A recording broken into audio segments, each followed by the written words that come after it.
안녕하세요. 오늘은 제가 수능 봤던 지문을 가지고 왔는데요. 반추위 생물 지문인데 16년도에 봤던, 그러니까 17년도 수능이죠. 16년도에 본 33번, 36번 지문을 가져왔는데 이걸 왜 가져왔냐면 안 그래도 나중에 영상을 찍으려고 했어요. 이 내용 가지고. 근데 그 열품타 참여하신 분한테는 제가 오픈 카톡을 남겨드렸었거든요. 그분의 질문도 받고 이러고 있었는데 열심히 하시는 분 한 분이 마침 이걸 물어보셔서 조금 이르지만, 생각한 것보다 좀 이르지만 먼저 말씀을 드려야겠다 싶어서 지금 영상을 찍고 있고요. 이분이 지금 여쭤보신 게 이제 근거 찾는 거는 어느 정도 익숙해졌다, 글의 구조도 열심히 해보니까 좀 알겠고 한데 문제는 근거만 찾아놓고 하니까 선지 시간, 판별하는 시간이 좀 오래 걸린다. 정보가 많으면 많을수록, 특히 생명과학 지문에서 열거된 지문을 풀 때 좀 어렵다.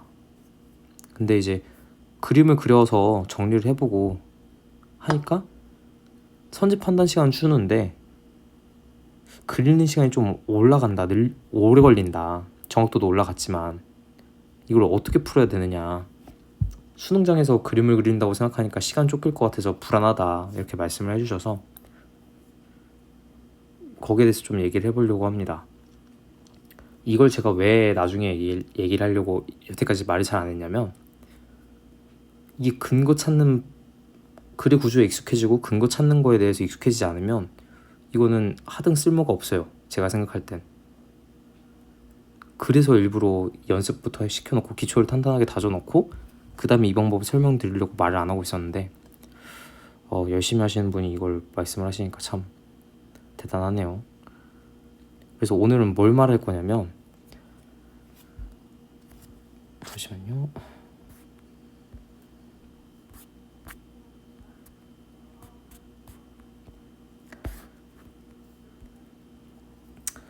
정보 정리를, 정보 막 지문에 이렇게 있으면 과정을 막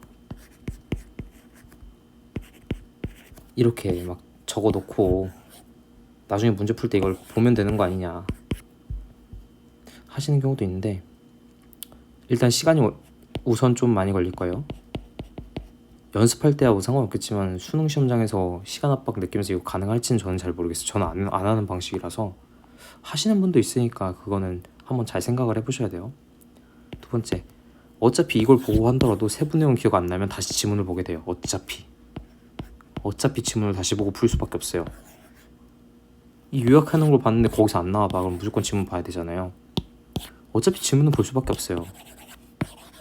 그러면 우리는, 제가 옛날부터 말했지만 우리가 공부해야 되는 건 시간을 어떻게 줄여야 되냐면 지문을 최소한으로 봐야 되는 거예요. 최소한으로. 그럼 이제 의문이 드시겠죠. 그걸 최소한으로 보려고 지금 정리를 하는 게 아니냐.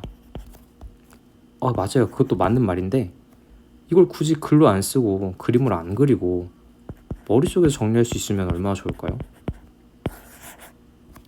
이러면 이제 머리 좋은 애들만 가능한 얘기 아니냐 할 수 있는데, 그게 아니라 여러분들이 그 방식이 익숙해진 게 아니라서 그래요. 뭐냐면 우리가 뭘 읽어야 될까지는 알았어. 근데 우리가 이걸 기억하는 법을 모르잖아요.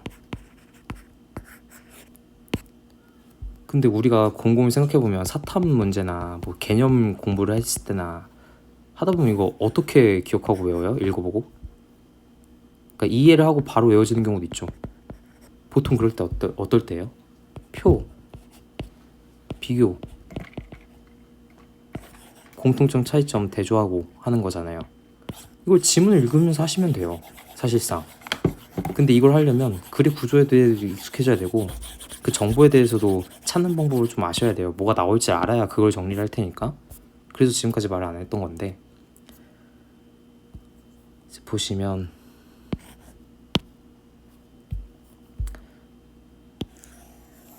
이 지문을 가지고 지금 얘기를 할 거예요. 33번부터 36번.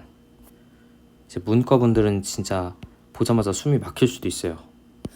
저도 이거 수능장에서 봤을 때 처음에는 이거 앞부분인가 뒷부분이 경제 지문이었어요. 제가 문과였는데 경제 공부를 했었거든요. 이거 풀면서 쉽네. 이게 딱 보는 순간 잠깐만 이랬던 기억이 있거든요. 근데 제가 말했잖아요. 배경 지식 없어도 국어는 풀 수 있어야 된다고. 그냥 자신감만 가지면 돼요. 글 읽는 방식에 대한 자신감만. 설명을 해볼게요. 이제 앞부분의 내용과 뒷부분 내용이 달라지는 점이 분명히 생겨요. 앞부분 이 부분 이 한 문장은 이제부터 지금 뭘 말할 것인가에 대해서 얘기를 할 거예요. 이거 누구나 아는 글의 구조잖아요. 그쵸? 너무 뻔한 소리는 아니냐 할 수 있는데 이걸 알면 뭐예요? 여러분들이 이거 적용을 못 시키는데, 그러니까 이걸 알아도 이거 어떻게 써야 될지를 모르시는 거예요. 설명을 해볼게요. 탄수화물은 사람을 비롯한 동물이 생존하는 데 필수적인 에너지원이다. 그렇겠죠. 우린 다 밥을 먹으니까. 이건 읽을 필요도 없었던 이유. 지문에 안 나올 거예요. 선지에 안 나올 거니까. 탄수화물은 섬유소와 비섬유소로 구분된다. 섬유소랑 비섬유소로 구분되겠네. 사람은 체내에서 합성한 효소를 이용하여 곡류의 녹말과 같은 비섬유소를 포도당으로 분해하고 이를 소장해서 흡수하여 에너지원으로 쓴다. 사람은 비섬유소를 포도당으로 만들어서 쓴다. 반면 사람은 풀이나 채소의 주성분인 셀룰로스와 같은 섬유소를 포도당으로 분해하는 효소를 합성하지 못한다. 효소를 합성하지 못해요.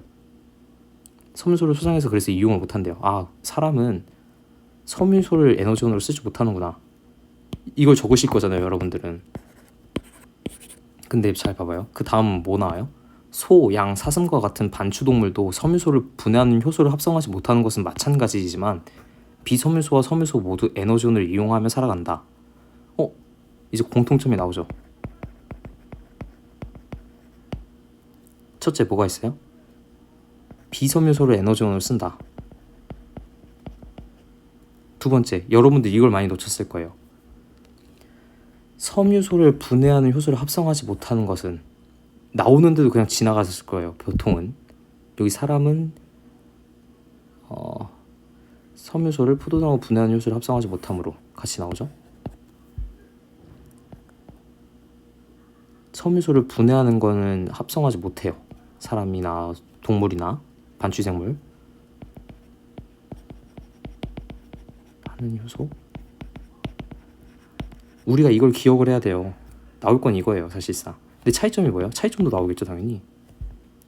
사람은 비섬유소만 에너지원으로 쓰는데 반추 생물은 비섬유소랑 섬유소 모두 에너지원을 쓴다는 거예요. 그럼 이제 다음 뭐가 나오겠어요? 사람 얘기는 끝났잖아. 반추 생물 얘기가 나오겠죠. 여기까지는 이해를 하셨죠? 그럼 이제 잘 봐봐요. 위가 넷으로 나누어진 반추동물의 첫 번째 위인 반추위에는 여러 미생물이 서식하고 있다. 반추동물의 반추위에는 산소가 없는데 이 환경에서 왕성하게 생장하는 반추위 미생물들은 다양한 생리적 특성을 가지고 있다. 그렇구나 하고 넘어가시면 돼요. 그중 피브로박터 숙시노젠 F는 섬유소를 분해하는 대표적인 미생물이다. 섬유소를 분해하는 대표적인 미생물이다. 지금 뭘 얘기하고 있어요? 소, 양, 사슴과 같은 반추 생물 얘기하고 있고 그 중에서도 섬유소, 비섬유소가 아니라 섬유소 얘기하고 있어요 지금. 그쵸? 식물체에서 셀룰로스가 뭐였어요? 이 섬유소 앞에 나오는 섬유소잖아요. 채소의 주성분인 섬유소, 셀룰로스의 같은 섬유소. 그것을 둘러싼 다른 물질과 복잡하게 얽혀 있는데 F가 가진 효소 복합체는 이 구조를 끊어서 셀룰로스를 노출시킨 후에 이를 포도당으로 분해한다. 이걸 왜 반추생물이 안 하고 반추생물에 있는 미생물이 할까요? 세포가 안 하고. 여기 나와 있잖아요. 섬유소를 분해하는 효소를 합성하지 못하는 것은 마찬가지다. 그러니까 미생물이 하는 거예요 지금. F가 포도당을 분해해요, 미생물이. 근데 이 포도당은 F를 늘리는 데 에너지원으로 쓸 수도 있고, 포도당을 보시면 F가 가진 효소 F는 이 포도당을 자신의 세포 내 대사 과정을 거쳐 에너지원을 이용하여 생존을 유지하고 개체수를 늘림으로써 생장한다. 생존을 유지하고 개체수를 늘리는데 포도당을 쓰는 거예요, F가. 이런 대사 과정에서 아세트산, 숙신산 등이 대산사물로 발생하고 이를 자신의 세포 외부로 배출한대요. 뭐 사람이 밥 먹고 똥 싸는 거랑 비슷한 거겠죠. 반추위에서 미생물들이 생성한 아세트산은 이제 아세트산 대사산물 얘기하는 거예요. 우리가 지금 얘기하는 거는 반추동물의 세포로 직접 흡수되어 생존에 필요한 에너지를 생성하는 데 주로 이용되고 체지방을 합성하는 데 쓰인다. 그러니까 F가 포도당을 자신에 이용했고 그 다음에 아세트산을 배출을 해서 반추동물의 세포가 생존에 필요한 에너지를 쓰거나 체지방을 합성하는 데 쓰인대요. 또 하나 뭐가 나와요 이제. 당연히 아세트랑 숙신산 얘기가 나왔으니까 다음은 숙신산이 나오겠죠. 숙신산은 프로피온산을 대사산물로 생성하는 다른 미생물의 에너지원으로 빠르게 소진된대요. 숙신산은 또 다른 미생물의 에너지원을 쓰이는 거죠. 이 과정에서 생성된 프로피온산은 반추동물이 간에서 포도당을 합성하는 대사 과정의 주요 재료로 이용된다. 숙신산은 다른 미생물의 먹이가 되는데 이 프로피온산이 반추동물이 간에서 포도당을 합성하는 대사 과정에서 주요 재료로 이루어진다. 미생물이 먹고 프로피온산을 만드니까 또 다른 미생물이 그게 포도당을 합성할 때 쓰이는구나. 여기까지 납득을 하셨으면 우리는 지금 뭘 얘기한 거예요? 섬유소 얘기했죠. 이 앞에 있는. 여러분들이 이거를 글 읽고 정리를 안 하면 못 푸는 이유가 뭐냐면 내가 지금 지문에서 어디 부분을 읽고 있는지 뭘 얘기하고 있는지를 모르기 때문에 못 푸는 거예요. 그러니까 정리를 해야만 풀 수 있는 거야. 근거는 찾을 수 있다며 이제. 그럼 우리가 공통점하고 차이점 찾았잖아요. 여기서도 또 찾을 수 있겠죠. 이 문단에서도. 결국에 F가 가진 게 포도당은 자기가 쓰고 아세트산은 세포가 쓰고 또 숙신산은 프로피온산을 만들어내는 미생물의 에너지원으로 쓰이고 프로피온산은 포도당을 합성할 때 쓰이고 어디에 쓰이는지는 기억을 하실 수 있죠 이제. 근데 F가 가진 게 대사산물이 나오고 숙신산이 만들어낸 게 또 대사산물로 대사산물로 계속 쓰이는 거잖아요. 대사산물이 대사산물을 만들 수 있게 쓰이고 이러는 거잖아요 지금. 그것까지 납득을 했으면 이제 비섬유소 얘기가 나오죠. 다음 문단에 비섬유소인 녹말을 분해하는 스트랩토코쿠스 보비스도 석식한다. 이 미생물은 반추동물이 섭취한 녹말을 왜 나왔을까요? 앞에 곡류의 녹말과 같은 비섬유소. 셀룰로스는 뭐였어요? 섬유소였죠. 녹말은 뭐였어요? 비섬유소겠죠.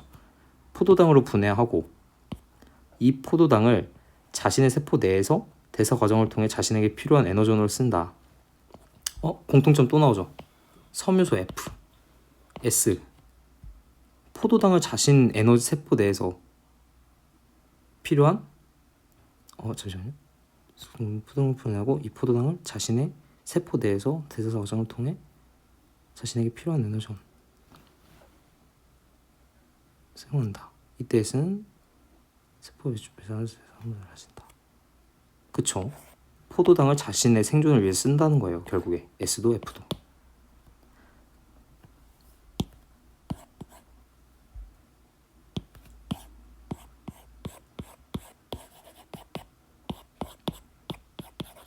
그러면 이제 또 마찬가지로 뭐가 나올 거예요. 그쵸? 이때 S는 자신의 세포 내의 산성도에 따라 세포 외부로 배출한 대사산물이 달라진다. 이 부분은 또 대사산물이 뭐가 나오겠네. 이걸 아셔야 돼요. 또 공통점이잖아요. 대사산물. 차이점은 그게 어디에 쓰이는지가 달라지는 거고. 근데 여기서 또 하나 달라지는 점이 있는데 이건 좀 이따 얘기할게요. 산성도를 알려주는 수소이온 온도 지수가 7.0 정도로 중성이고 pH가 생장 속도가 느린 경우에 중성이고 느린 경우에는 아세트산, 에탄올 등이 대사산물로 배출된다. 위에서도 아세트산 나왔죠. 이거 어디에 써요?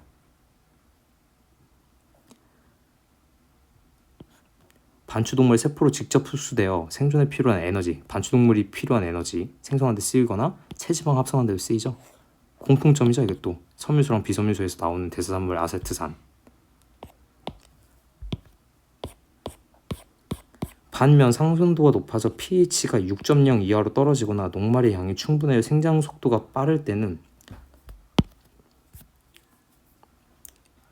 6.0 이하로 떨어지거나 녹말의 양이 충분하여 생장 속도가 빠를 때에는 젖산이 대사산물로 배출된다. 반추에서 젖산은 반추동물의 세포로 직접 흡수되어 반추동물이 필요한 에너지를 생성하는 데 이용되거나 아세트산 또는 프로피온산을 대사산물로 배출하는 다른 미생물의 에너지원으로 이용된다. 아세트산하고 젖산의 공통점이 또 생겼죠. 반추동물에게 필요한 에너지를 생성하는 데 이용되거나 아세트산 또는 프로피온산 대사산물로 배출하는 다른 미생물의 에너지원으로 이용된다. 그런데 S의 과도한 생장이 반추동물에게 악영향을 끼치는 경우가 있다. 반추동물이 짧은 시간에 과도한 양의 비섬유소, S가 결국 비섬유소에 대한 얘기였잖아요. 섭취하면 S의 개체수가 급격히 늘고 과도한 양의 젖산이 배출되어 반추의 산성도가 높아진다. 이에 따라 산성 환경에서 왕성이 생장하며 항상 젖산을 대사산물로 배출하는, 계속 젖산을 만들어내는 락토바실러스 루미니스와 같은 젖산 생성 미생물들이 생장이 증가하며 다량의 젖산을 배출하기 시작한다. F를 비롯한 섬유소 분해 미생물들은 자신의 세포 내부의 pH를 중성으로 일정하게 유지하려는 특성이 있는데 젖산 농도의 증가로 자신의 세포 외부의 pH가 낮아지면 자신의 세포 내의 항상성을 유지하기 위해 에너지를 사용하며 생장이 감소한다. 만일 자신의 세포 외부의 pH가 5.8 이하로 떨어지면 에너지가 소진되어 생장을 멈추고 사멸한 단계로 접어든다. 이와 달리 S와 L은 상대적으로 산성을 견디는 정도가 강해 자신의 세포 외부의 pH 5.5 정도까지 떨어지더라도 이에 맞춰 자신의 세포 내부의 pH를 낮출 수 있어 자신의 에너지를 세포 내부의 pH를 유지하는 데 거의 사용하지 않고 생장을 지속한다. 공통점이랑 차이점이죠 또. 그러나 자신의 세포 외부의 pH가 그 이하로 더 떨어지면 생장을 멈추고 사멸하는 단계로 접어들고 산성에 더 강한 L은 비롯한 젖산 생성 미생물들이 반추위 생물의 많은 부분을 차지하게 된다. 그렇게 되면 반추위 pH가 5.0 이하가 되는 급성 반추위 산성증이 발병된다. 계속 공통점과 차이점의 반복이에요. 이걸 우리가 기억을 해야 되는데 기억을 안 하시잖아요. 그러니까 정보를 그냥 정리만 하고 보고 이게 뭐지 하시는 거잖아요. 우리가 주목해야 되는 건 그거예요. 우리가 첫 번째, 우리가 읽고 있는 부분이 어느 거에 관한 내용인지, 공통점은 무엇이고 차이점은 무엇인지 이걸 보시잖아요. 그럼 이제 36번을 봐봐요. 윗글로 볼 때 반추위 미생물에서 배출되는 숙신산과 젖산에 대한 설명을 가장 적절하지 않은 것은 숙신산은 뭐였어요? 젖산은 뭐였어요? 비섬유소, 섬유소, 숙신산이 섬유소였죠? 그래서 대사산물로 나온 거잖아요. 공통점과 차이점이겠죠. 숙신산에 대한 설명, 젖산에 대한 설명 나온 다음에 공통점 아닌 차이점을 묻겠죠. 그러니까 우리가 이거 처음부터 주목을 하고 봤으면 굳이 정보를 정리 안 하더라도 보인다니까요. 윗글을 바탕으로 기억이 가능한 이유를 진술한다고 할 때 보기에 가다에 들어갈 말로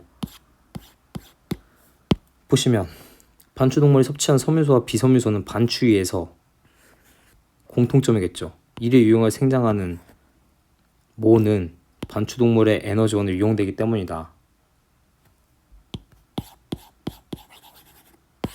공통점이잖아요. 그래서 우리가 공통점을 잡고 갔으면 따로 지문을 정리 안 하면서 읽었어도 바로바로 보일 수 있었다고요. 윗글을 읽고 알 수 있는 내용을 적절한 것은 보시죠. 아까 F는 뭐였어요? 포도당을 자신의 에너지원을 이용하고 대사산물 아세트산이 반추생물의 에너지원으로 이용됐죠? 그러니까 이거 맞는 말이겠죠. 답 1번. 반추동물의 과도한 섬유소 섭취는 급성 반추위 산성증을 유발하나요? 아니죠. 젖산이 계속 발생해야 그건데 젖산은 언제 나와요? 비섬유소죠. 비섬유소를 많이 먹고 산소 농도가 높을 때죠.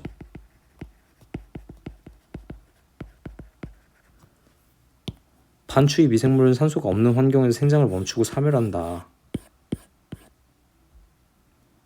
산소가 없는 환경을 이거 앞에서 나오거든요.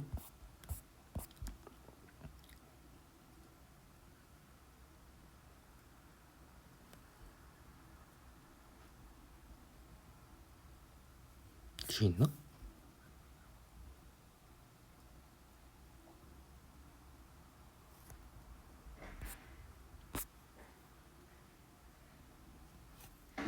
여기 산소가 없다는 내용이 앞에 나와요. 근데 왕성하게 생장한다 했죠. 생장을 멈추나요? 아니죠. 반추동물의 세포에서 합성한 효소는 셀룰로스를 분해한다? 이거 아까 사람과 동물의 공통점이었죠? 이거 아니에요. 왜? 사람은 셀룰로스를 분해하는 효소를 합성할 수가 없어요. 어디 나와 있어요? 포도당을 분해하는 효소를 합성하지 못한다 나와 있잖아요. 그 뒤에도 한번 체크해 드렸잖아요, 제가. 공통점. 이것도 결국 공통점인 거예요. 우리가 뭘 봐야 될지 몰랐던 거예요. 섬유소는 사람의 수장에서 포도당의 공급원으로 사용된다. 아까 뭐라고 했어요? 섬유소는 사람이 이용 못한다면서요. 나오잖아요. 섬유소를 수장에서 이용하지 못한다. 그러니까 이건 바로 풀렸던 거예요. 공통점 차이점을 알고 왔으면. 근데 모든 질문 다 풀릴 거예요. 윗글로 볼 때 A와 B, C에 대한 이해로 적절하지 않은 것은 A와 B, F랑 S였죠? 그 다음에 C가 뭐야? L? 급성 반추위 산성증에 걸린 반추동물의 반추위에서는 생장하지 못하겠군. 아니죠. 생장한다고 얘기 나왔잖아요. 언제 못해요? pH 농도가 반추위가 그러니까 pH가 5.0이죠? 5.0 이하. 그러니까 못하죠. 왜? 급성 반추위는 5.0인데 F랑 S도 5.5, S가 5.5였죠? 맞나? 5.5 생장하는데 그 이하로 떨어지면 생장을 멈추고 이건 5.8 이하로 떨어지면 생장을 멈추니까. 근데 L은 아니었죠? 그러니까 맞는 말. A와 B는 모두 반추위에서 반추동물의 체지방을 합성하는 물질을 생성할 수 있겠군. 이게 뭐예요? 반추동물의 체지방을 합성하는 물질? 아세트산이죠? 공통점이었잖아요. 맞는 말일 거예요. pH가 6.0일 때 A는 C보다 자신의 세포 내의 산성도를 유지하는 데 더 많은 에너지를 쓰겠군.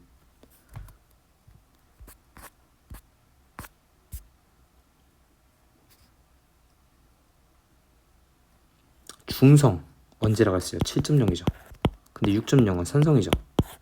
일정하게 유지하려고 항상성을 유지하기 위해 에너지를 쓴다면서요. 근데 반면에 C는 그게 아니었죠. 거의 사용하지 않는다면서요. 그건 맞는 말.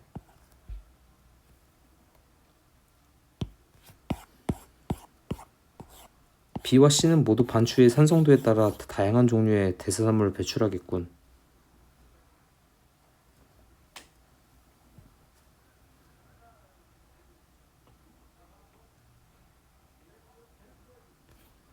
B, C 반추위 산성도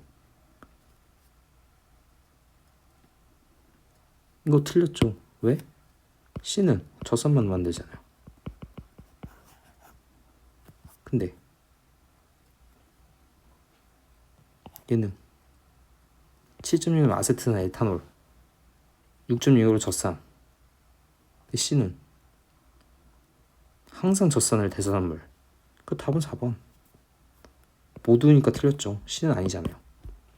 공통점과 차이점이죠. 그것도 차이점이죠. 결국에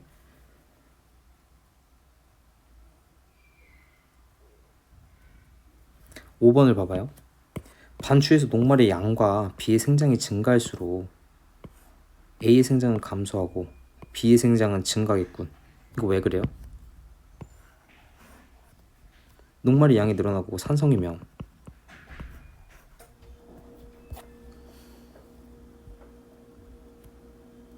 녹말의 양이 충분해 생장 속도가 빠를 때는 젖산을 대사산물. 근데 이게 젖산이 늘면 어떻게 된다 그래요? 대사산물 락토바실러스 루미니스 같은 젖산 생물 미생물의 생장이 증가하면 얘는 또 젖산을 만들어오기 때문에 다량의 젖산을, 그럼 농도가 산성이 되죠. pH 농도가 계속 떨어질 거 아니야. 그러면 어떻게 돼요? A의 생장은 멈추겠죠. 언제? 5.8. 그래서 맞는 말 3, 4번, 4번. 윗글을 바탕으로 기억이 가능한 이유를 진술한다고 할 때 복에 가다에 들어갈 말로 적절한 것은 섭취한 섬유소와 비섬유소는 반추위에서 미생물에 의해서 에너전이 되죠. 포도당이 되잖아요. 반추위 미생물의 에너전을 쓰이잖아요. 이를 이용하여 생장하는 반추위 미생물이 대사 과정을 통해 생성한 대사산물이 반추동물 에너전을 이용되죠. 답은 1번.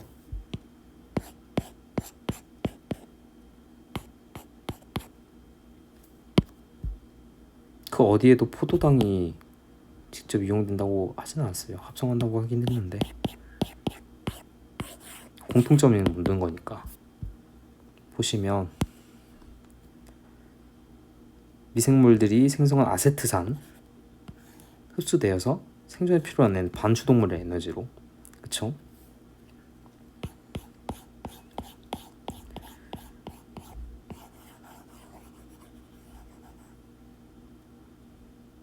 여기서는 젖산이 대사산물 배출, 동물의 세포로 직접 흡수돼 반추동물이 필요한 에너지 생성하는 데 이용된다. 여기 나오죠. 근데 pH 농도가 6.0이면 젖산이인데 7.0이면 아세트산이 나오잖아요. 대사산물로. 이 아세트산은 뭐라 그랬어요? 반추동물 생물이 직접 흡수되어서 생존에 필요한 에너지를 제공하죠. 그러니까 답은 1번이에요. 가는 맞는 말. 반추위 미생물이 대사산물을 통해 이거 나가 맞는 말. 가도 맞아요. 굳이 안 찾아봐도 여러분들 이거 아실 거니까. 제가 아까 지문을 읽으면서 한 가지 말 안 한다 그랬잖아요. 그게 36번에 나오는데 공통점과 차이점도 알겠는데 또 하나 주목해야 되는 게 뭐라고 있어요. 어디에 해당하는지 봐야 된다 그랬죠. 숙신산이 많이 배출될수록 반추동물 간에서 합성되는 포도당 양이 늘어난다. 숙신산이 많이 배출되면 프로피온산 맞나? 그걸 만드는 미생물의 에너전을 쓰이고 프로피온산이 간에 합성하는 뭔가를 만든다 그랬잖아요. 여기 이게 늘어나면 에너전이 빠르게 소진돼서 프로피온산은 생성되겠죠. 더 많이? 그럼 간에서 포도당 합성하는 대사 과정이 주요 이용되니까 더 많이 포도당이 합성되겠죠? 맞는 말.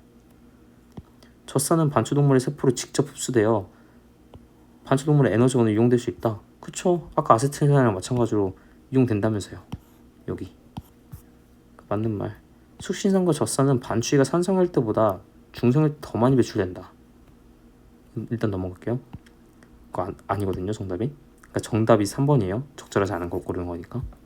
숙신산과 젖산은 반추위 미생물의 세포 내에서 대사 과정을 거쳐 생성된다. 그쵸? 대사 과정을 거쳐 대사산물로 나온 거잖아요. 숙신산과 젖산 모두. 얘는 섬유, 얘는 비섬유. 그쵸? 숙신산과 젖산은 프로피온산을 대사산물로 배출하는 다른 미생물의 에너지로 이용되기도 한다.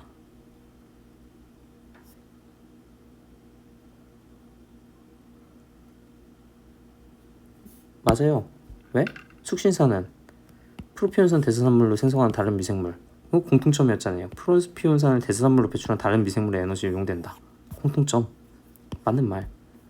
근데 제가 아까 말한 지문, 그걸 왜 말했냐면 이 지문에서 전 영상이랑 좀 연관이 돼 있어요.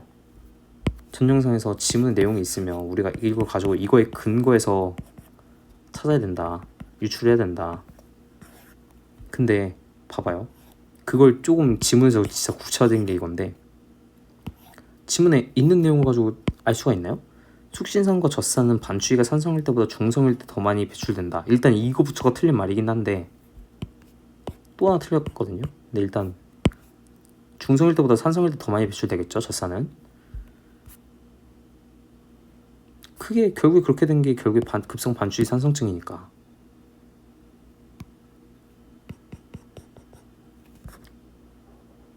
그리고 애초에 젖산 자체가 pH 6.0으로 떨어지거나, 이게 젖산이 그때 나오니까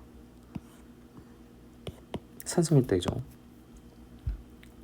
중성인데 산성인지 어떻게 하냐? 7.0이 중성이라고 했잖아요. 그럼 6.0은 산성이겠죠. 근데 뭐가 틀렸냐면, 젖산은 pH 농도에 따라서 대사산물로 나오는 게 맞아. 근데 숙신산은 그런 얘기가 있었나요, 지문에? 여기 pH 농도는 그렇게 되면 이게 미생물이 죽는다 이 얘기하는 거고, 죽으니까 그렇게 되면은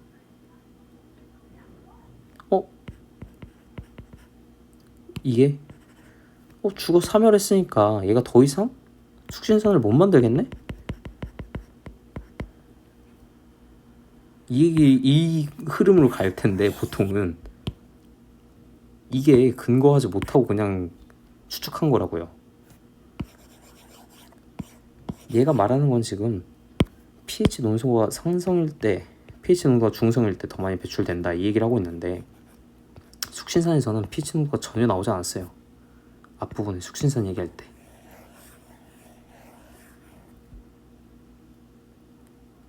여기서 나왔죠. 젖산 만드는 거에서. 숙신산은 안 나왔어요. 어디에 해당하는지 우리가 봐야 돼요, 글의 내용이, 숙신산이. 근데 여러분들은 뒷부분을 읽고 왔더니 pH 농도가 나오고 하다 보니까 이 흐름으로 가는 거잖아요. 근데 보시면 pH가 5.8도 산성인 건 맞아. 근데 6.0이라고, 이게 산성이잖아요. 7.0이 중성이니까. 이때 참여를 안 했어요. 그쵸? 그러면 프로펜스는 나오겠죠. 물론 더 많이 배출될지 이건 모르죠. 더 많이 배출될 수도 있죠. 왜? pH 농도가 낮아지면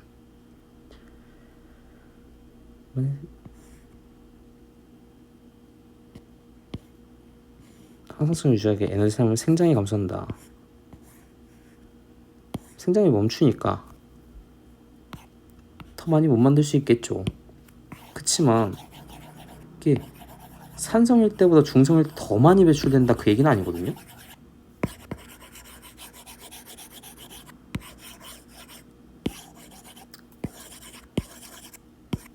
젖산은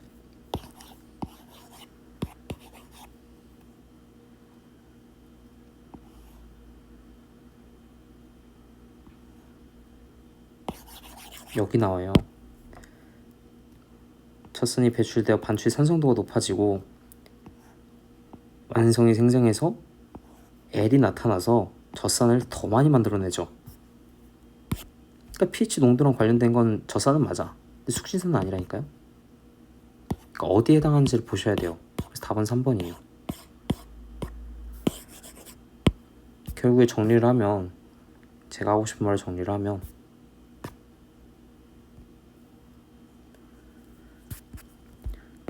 우리가 글을 정리하는 이유는, 그러니까 어디가 중요하고 어디가 근거가 될지 대충 이제 보여져. 근데 이게 어떻게 쓰는지 모르잖아요.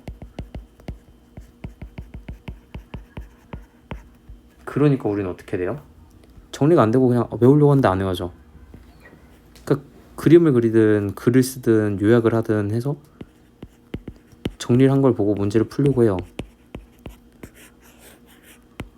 근데 이 그림을 그릴 때 글 내용 가지고 이렇게 막 하잖아요. 그럼 활용 문제 풀 때 아마 어려움을 느낄 수 있어요. 그냥 단순히 글을 가져오는 정도로는. 그러지 말고 글에서 내용이 이 문단에서 이 부분에 해당하는 내용이 이 문단에 나왔으면 그 중에서 이건 이 부분이구나. 뒤에 나오는 건 이 부분이구나.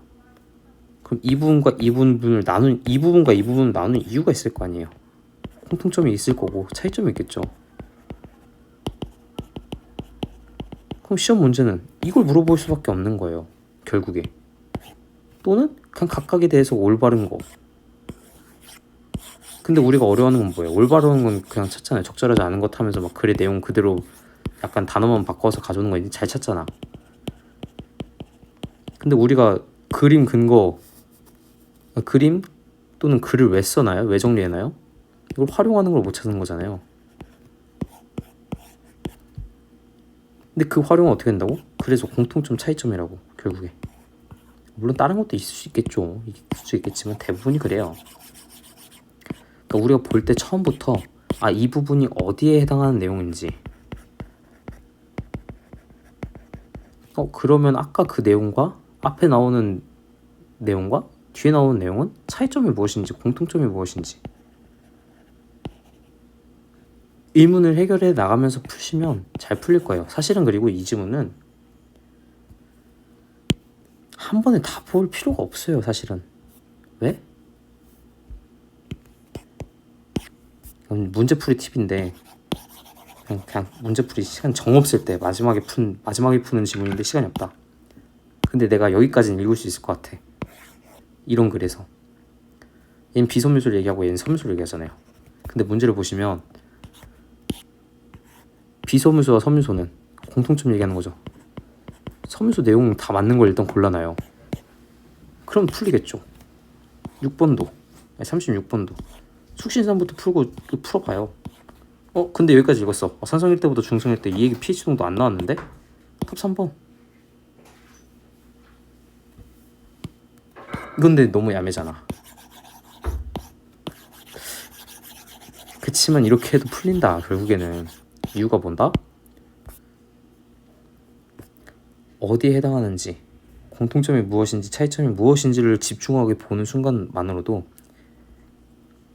단순히 우리가 글의 내용에 집중하는 게 아니라 어느 부분에 뭐가 F가 뭐고 F가 막 포도당을 만들고 분해해서 자기가 쓰고 이게 막 아세트산 숙신산을 만들고 그래서 이 숙신산이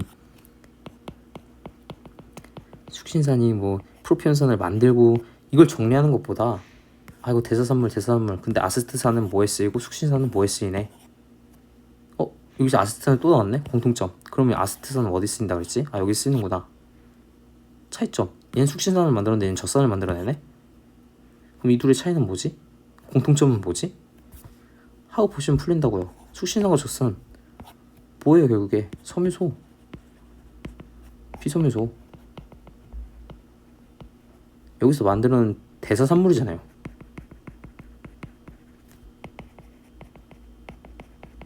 그러면 숙신산의 대사산물 관련된 내용 이게 어디 쓰이는지 1번 어디에 쓰이는지잖아요. 젖산 어디 쓰이는지잖아요. 3, 4, 5번 공통점 아니면 차이점일 거예요. 근데 여긴 지금 다 공통점이죠. 왜? 모모와 젖산 은이니까 공통점이죠. 반추위 미생물 세포 대사 과정을 거쳐 생산된다. 맞아요. 대사산물 맞는 말이고 숙신산과 젖산은 프로핀산을 대사산물로 배출한 다른 미생물의 에너지원으로 사용되기도 한다. 공통점을 아까 잡고 봤으면 보였을 거예요. 프로핀산 대사산물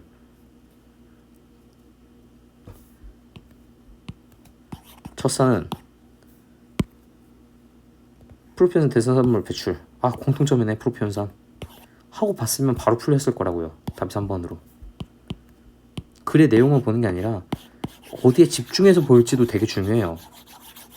글의 정오만 판별하는 게 문제가 아니라 능사가 아니라 이제는 정오 판별할 수 있는 근거를 찾는 방법을 연습을 했으면 이제는 우리가 보는 포인트, 글을 읽는 포인트 구조도 익숙해졌겠다. 근거 찾는 방법도 익숙해졌겠다. 그럼 이제는 조금 더 활용, 디테일을 조금만 더 추가를 해서 이렇게 보시면 시간도 되게 금방 단축될 거고요. 근거는 그대로 잡고 가잖아요. 근거는 계속 그대로 잡고 가니까 시간은 되게 금방 줄 거고 정리할 수 있는 시간도 필요가 없고 바로바로 푸실 수 있습니다. 뭐 지금 단계에서는 아마 6월달, 9월, 6월, 6, 7월 이 정도까지는 여기를 연습하시면 돼요. 6에서 7을 이걸 좀 더 연습해봐요. 이걸 연습을 했어. 익숙해졌어. 내가 뭘 봐야 될지도 알겠고 한데 그래도 시간이 안 줄어들고 정확성이 떨어지는 것 같아. 그 다음 해법은 그 뒤에 생각하시면 돼요. 일단 해보세요.